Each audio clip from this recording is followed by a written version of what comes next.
Hey guys, welcome back to my channel, Enneagram and Coaching. I'm Hillary, your certified Enneagram life coach that loves to teach you guys the Enneagram in the simplest way possible. In today's video, we are breaking down the subtypes of the type 1, the perfectionist. It's the last one in the series, guys. Yay! Sorry, type 1s, that you ended up being the last. Maybe I saved the best for last, who knows?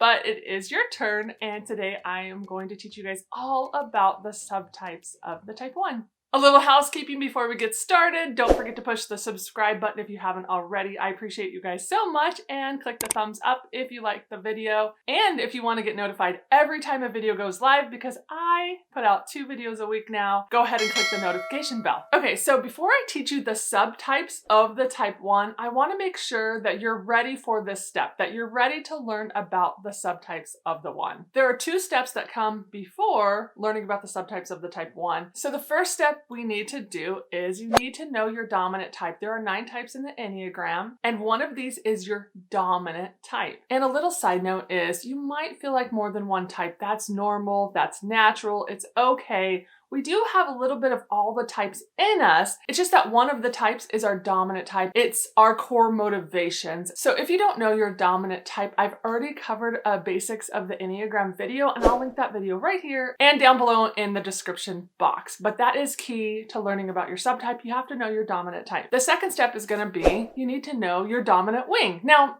do you need to know? Maybe you don't absolutely have to know, but I would say that it definitely helps you understand who you are better. And the wings of the type 1 are the 1 wing 9 and the 1 wing 2.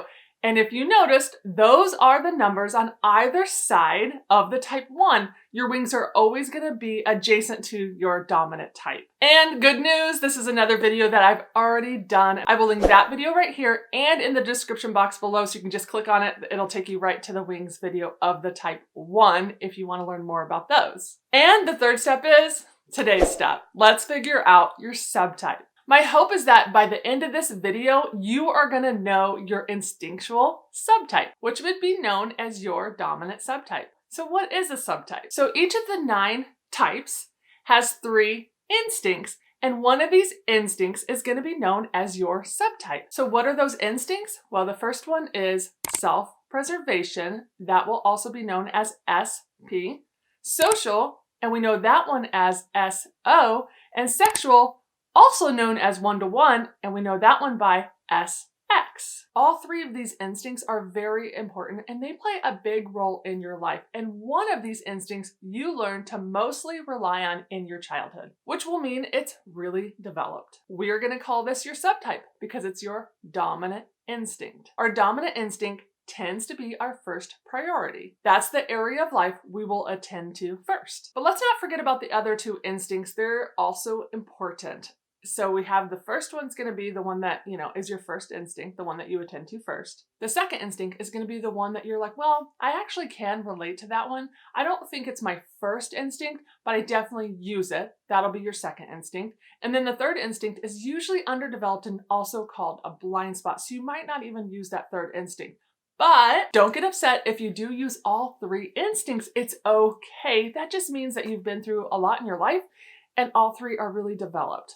It's okay. So I hope that clears it up a little bit, because I know some people can get caught up in that thinking, well, I relate to all of them. All I'm going to ask is, as I'm teaching about the type 1's subtypes today, that you really lean in and go, which one is my first instinct? That's what we're trying to figure out. So the subtypes play a really big part in why a type 1 can look so different from another type 1. People are always asking me, well, I'm this type and so is my friend, but we kind of act and look a little bit different.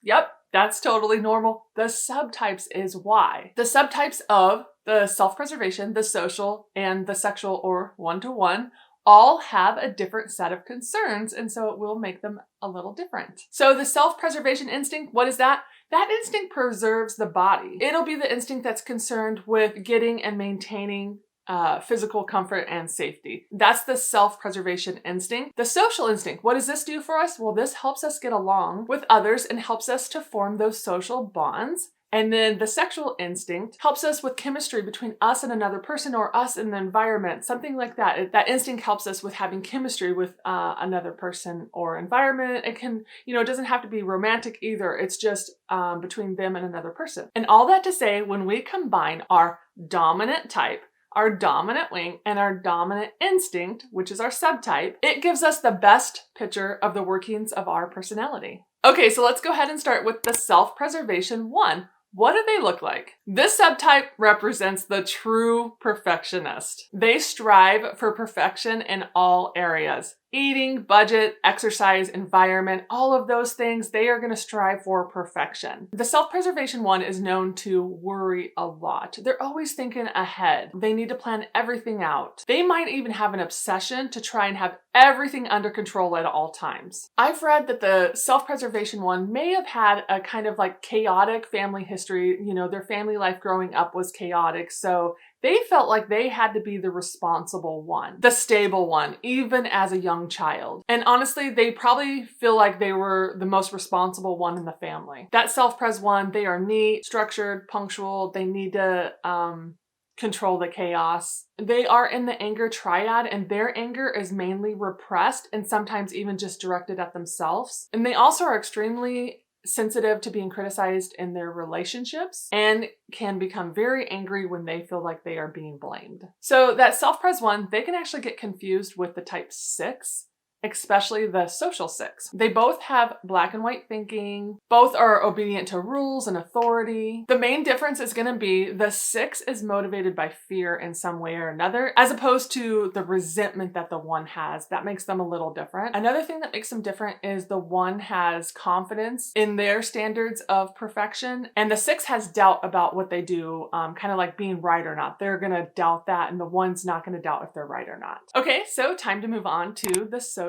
one. So that social one, they are less of a perfectionist and they focus more on being the perfect example. They teach others by example. They actually make really good teachers. Social ones more than likely learn to repress their emotions when they were a child. They were usually the good kid that didn't cause a lot of problems. They might even been like a young adult that acted a lot older than they really were. And the social one, they can be very, very inspiring to others. And like I said, they're really good teachers. Now, they also can be very rigid and feel like what they think is the right way, not allowing any room for other people's interpretations or different perspectives on anything. This subtype, they are very comfortable with a secure social role and a clear set of rules. On their own turf, they are very friendly and social. This subtype is going to want everybody to do things the right way, and they might even judge and criticize anybody that does things to what they think is the wrong way. And they have a hard time adapting to new situations. They're more wanting to stay like how things were,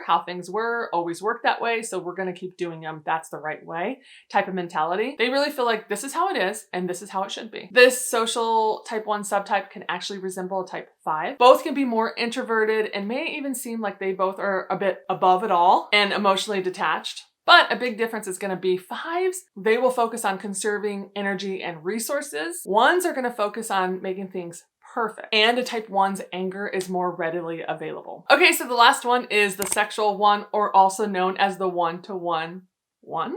This one is the counter type. So what does that mean? That means that this type 1 isn't going to necessarily always look like what you would think a type 1 looks like. This one is a true reformer. They are more focused on perfecting other people and society rather than themselves. These ones are avengers. They are not afraid of confrontation. They express their anger way more than the other 2 subtypes, and their anger can be kind of like a volcano. It just erupts. Now, they do have a playful side, and they bring intensity and energy to relationships. When they're healthy, they are faithful and loyal and supportive and passionate. Those are just some like good qualities. They have this desire to find the most perfect ideal partner, and this actually can make them resemble a 4 because of that. But the one thing with the type 1, they can have really high expectations of other people and are easily disappointed when they feel like people don't measure up to those expectations. Now this subtype, type 1, can appear like an 8. And this has to do mainly because they can be impulsive and they express their anger outwardly. But a difference between the two is the type 1, they are over social, and the 8 is under social. Well, that's all I have for the subtypes today, guys. I really hope that this enlightened you and taught you a simplified version of subtypes and you were able to figure out